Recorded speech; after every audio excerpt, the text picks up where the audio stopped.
City news కి స్వాగతం।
ఒక వినాయకుడి యొక్క నవరాత్రులతో ధర్మ జాగరణ అనేది జరగాలి, ధర్మశ్రద్ధ అనేది ప్రజల్లో పెంపొందింపజేసుకోవాలి।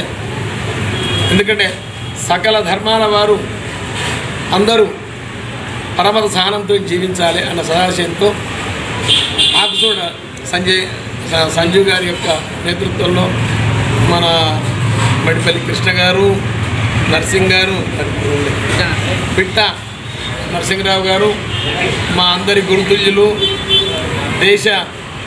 భారతదేశంలో మంచి పేరు ప్రతిష్టలు సంపాదించుకున్న డాక్టర్ సుమన్ శర్మ గారు, డాక్టర్ కాళేశ్వరం సుమన్ శర్మ గారు, మహనీయులు చాలామంది, శ్రీనివాస్ గారు, వీళ్ళందరూ ఒక సంఘంగా ఏర్పడి ఈ కార్యక్రమాన్ని నిర్వహిస్తున్నారు।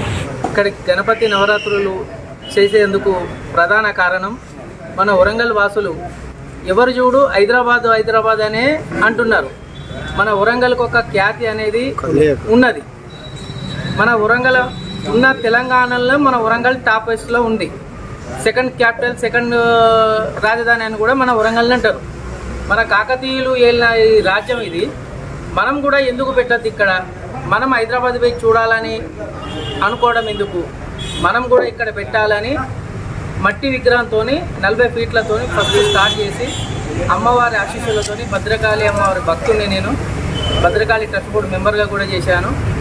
దైవ కార్యక్రమాలలో ముందుంటాను। ఈ వినాయకుడిని చేయడం వల్ల పబ్లిక్కు కానీ అంటే ప్రజలకు కానీ అందరూ సుఖ సంతోషంగా ఉండాలని, అందరూ హైదరాబాద్ దాకా పోకుండా ఇక్కడికే వచ్చి మన వరంగల్లో ఇంత పెద్ద విగ్రహం ఉన్నది అని ఇక్కడ చూడాలని దాని అయ్యగారుల ఆశీస్సులతోటి అమ్మవారి దీవెనలతోటి ఈ కార్యక్రమం మొదలుపెట్టారు। ఇంతటి పెద్ద కార్యక్రమం ఇక్కడ చేపట్టడం అందరికీ ఆనందం। ఎందుకంటే మా తాతల ముత్తాతల నుంచి ఇక్కడే మేము నివసిస్తున్నాం। ఎల్లం బజార్ అనేది వరంగల్కి ప్రప్రదమైంది ఎల్లం బజార్ అనే ప్రాంతం। ఇక్కడనే బొడ్రాయి అన్నట్టు వరంగల్ అంటేనే ఎల్లం బజార్ అంటేనే వరంగల్ కనుక ఇంత మంచి కార్యక్రమం ఇక్కడ చేపట్టిన ఆకుతోట సంజీవ్ గారికి ప్రత్యేకించి కృతజ్ఞత తెలుపుతూ ఈ కార్యక్రమానికి చేసిన పాత్రికేయ మిత్రులందరికీ కూడా ధన్యవాదాలు తెలుపుతూ